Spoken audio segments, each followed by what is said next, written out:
Da zarar an haifi jarirai a ƙauyensu, al'adar ƙauyen sukan wanke jariransu ne da ruwa a gaban jama'a.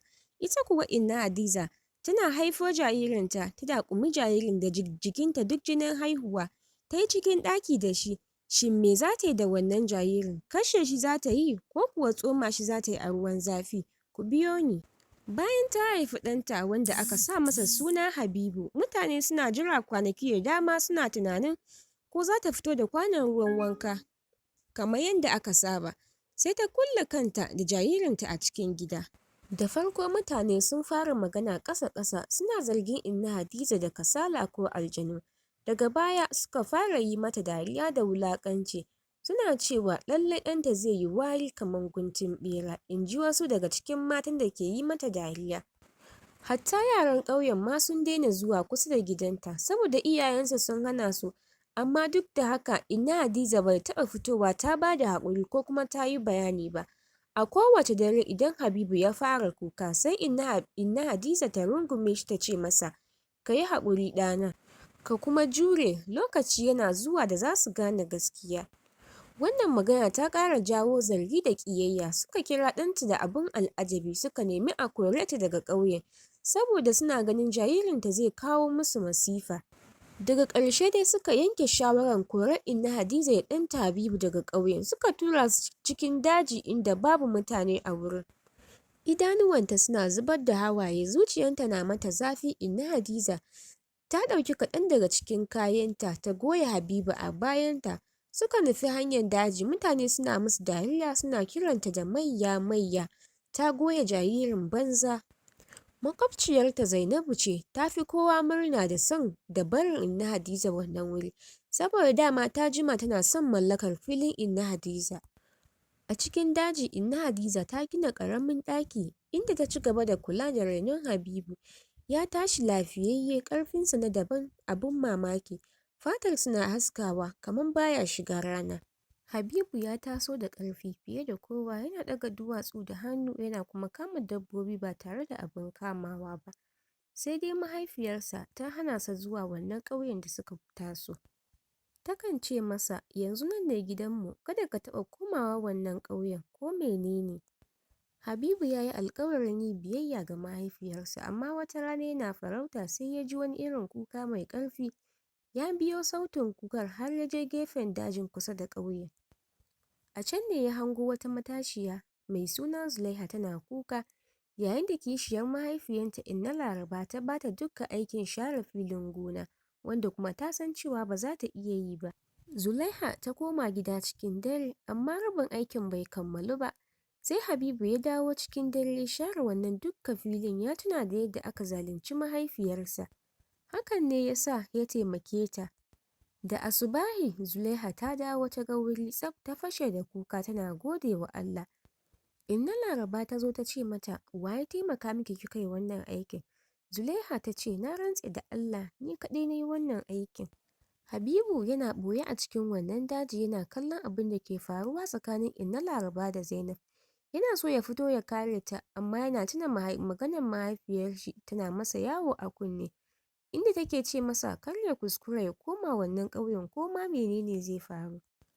Tun daga wannan rana, duk lokacin da aka ba ma Zulaiha aikin da ba za ta iya ba, sai Habibu ya zo cikin dare ya gama mata.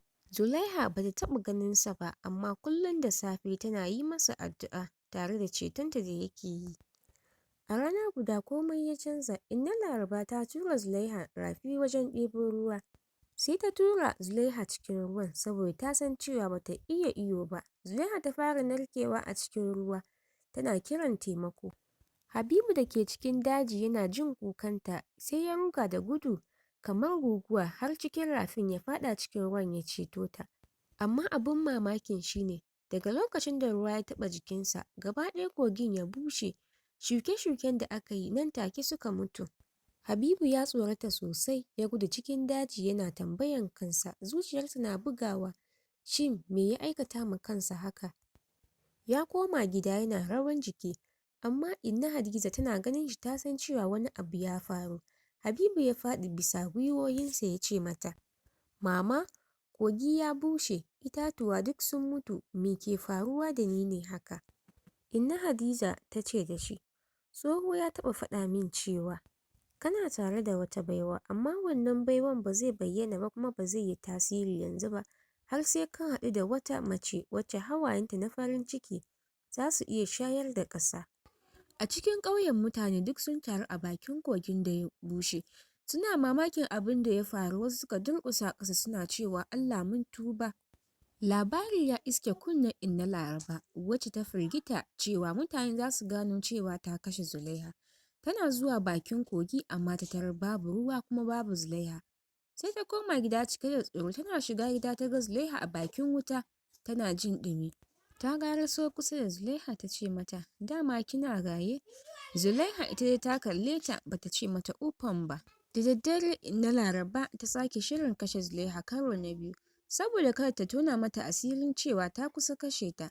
Cikin dare tana barci sai ta shiga ɗakin Zulaiha da igiyan da za ta kashe ta da ita, amma tana duka wani iska mai ƙarfi da kibiyoyi da ki windo ya buge igiyar ta faɗi ita ma ta sulale a ƙasa. Da safe Zulaiha ta tashi kawai ta ga igiya a ƙasa kusa da ita, tana mamaki. Ta shiga ɗakin Inna Laraba amma sai ta ganta a kwance a makance kuma ta daskare gaba ɗaya. Sai 'yar uwanta Binta ta shigo ta tarar da mahaifiyarta a kwance babu motsi. Ta yi ihu tana kiran mutanen ƙauye tana cewa, ku duba mahaifiyata ta kwanta jiya lafiya amma yau kuma ta makance tare da daskarewa. Mutanen ƙauye suka taru suka fara zagin Zulaiha suna ce mata lallai mayya ce, tana da alaƙa da bushewar ruwan koginmu. Zulaiha tana kuka tana cewa bata aikata komai ba amma mutane ba su saurare ta ba. Wani tsoho ne ya fito ya ce, shin ba ku ji an ce ta share fili mai faɗi guda ɗaya cikin dare ba? Ai mutum ba zai iya aikata haka ba. Mutane suka fara jifar Zulaiha da duwatsu har cikin kasuwar gari. Tana kuka tana roƙonsu sai rana ta fara duhu. Gajimare mamaye sama, garin gaba ɗaya ya gauraye da duhu. A cikin wannan guguwar muryar boka ta fito da ƙarfi tana cewa, ku jahilai, cin amanar macen da Allah ya aiko muku a matsayin cetonku. Yanzu za ku fara girbar abin da kuka shuka. Wannan yarinya dariyanta ne kaɗai zai dawo muku da albarkar ƙasanku tare kuma da ruwan cikin wannan gari. Nan take mutanen ƙauye suka durƙusa suka fara roƙon Zulaiha gafara cewa ki gafarta mana ki yafe mana don Allah, ki yi dariya ki ceci ƙasarmu. Amma Zulaiha ta kasa yin dariya. Da suka ga haka ne suka fara kawo mata kyaututtuka. Suna yi mata waƙa tare da abinci mai daɗi amma zuciyarta ta ƙi yadda. Duk in ta tuna da irin wulaƙancin da kuma tsananin wulaƙanta da suka yi da yunwa. Sarkin garinsu da kansa ya durƙusa ya cire rawaninsa ya miƙa mata ya ce ya bar mata sarautansa daga yau in dai har za ta yi musu dariyar albarkatun ƙasansu ya dawo. Amma sai ta ce musu, ni ba abin da nake buƙata daga gare ku.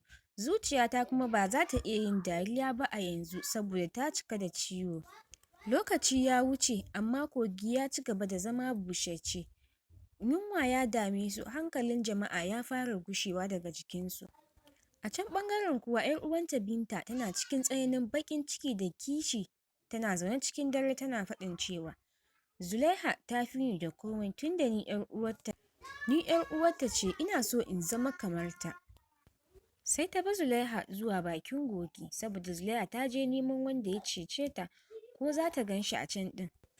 Amma ba ta gan shi ba sai ta fara magana ita kaɗai tana cewa wanda ka cece ni daga ruwa, na gode in ba don kai ba da ba zan rayu ba. Bayan Binta ta ga Zulaiha na magana ita kaɗai, da sauri ta dawo cikin ƙauye. Ta kira manyan ƙauyen ta ce musu, gahi can tana magana da aljanu. Ta kira su gaba ɗaya zuwa inda Zulaiha take. Suna tahowa inda suke, dattawan ƙauyen suka tarar da Zulaiha tana yin addu'a. Binta ta ce, kun gani ko tana yi a idonku, tana kirawo aljanu. Wajibi ne a kore ta daga wannan ƙauyen.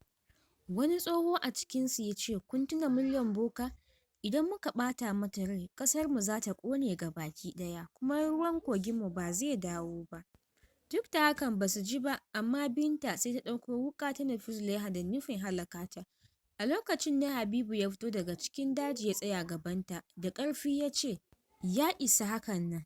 Mutane suka tsaya cak, Binta kuwa ta faɗi ƙasa wuƙar ta zube. Habibu ya ce, Ni ne ɗan inna Hadiza, ni ne wanda kuka kira abin ƙi wanda kuka kora saboda bai taɓa wanka ba. Jama'a suka saki baki da mamaki. Binta ta yi ƙoƙarin kai masa hari amma jikinta sai ya daskare. Habibu ya ce ni ne na ziyarci Zulaiha daga cikin ruwa, ni ne kuma nake share mata gonanta cikin dare, ni ne wanda kuka ƙi amma gashi yanzu na dawo. Zulaiha ta kalle shi cikin mamaki ta ce kai ne? Sannan ta fara murmushi a karon farko. Tun lokacin da bala'in ya faru, da zarar ta yi murmushi, sama ta buɗe rana ta haska, kogi ya cika da ruwa, shuke-shuke sun fara girma, yara suka fara dariya da wasa. Inna Hadiza ta fito daga cikin daji tana shaida wa kowa cewa wani tsoho ne ya gaya mini kada in yi wa ɗana wanka.